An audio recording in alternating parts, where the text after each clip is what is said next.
body and soul. So Aristotle's view of the body and soul relationship is considered to be hylomorphic, which means the relation between matter and form. So for Aristotle, body is the matter and soul is the form. So the soul is the thing that gives purpose to the body. So like how the matter and form are inseparable, the body and soul are also inseparable. So which means that the soul cannot exist independently. Three levels of the soul. The Aristotle divides the soul into three hierarchical functions.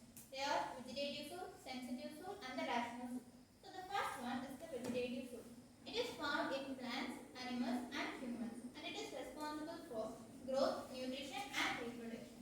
And it is the most basic form of the form. So the next one is the sensitive soul. It is present in animals and humans, and it is responsible for sensation, movement, desire, and perception.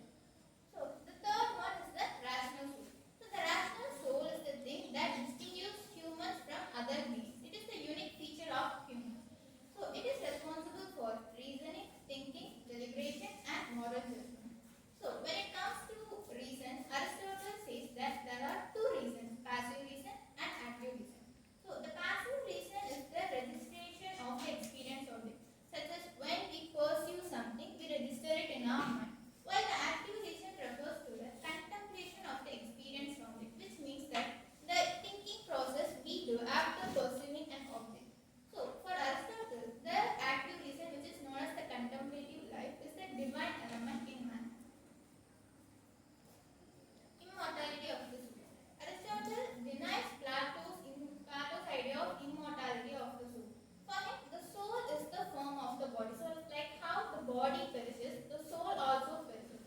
For example, when we lost our eyes, we can't see.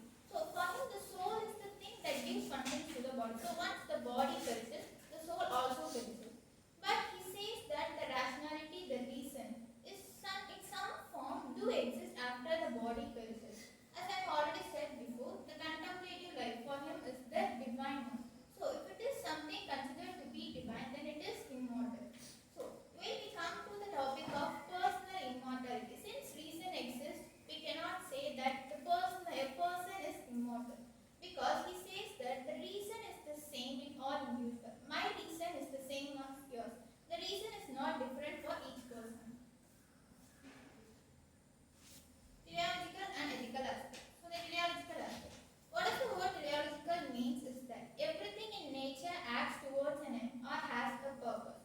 So for him, the humans, the soul's purpose is to live a life guided by reason, which is a virtuous life. So the ethical aspect. The ethical aspect of Aristotle's idea of the soul is related to his teleological aspect.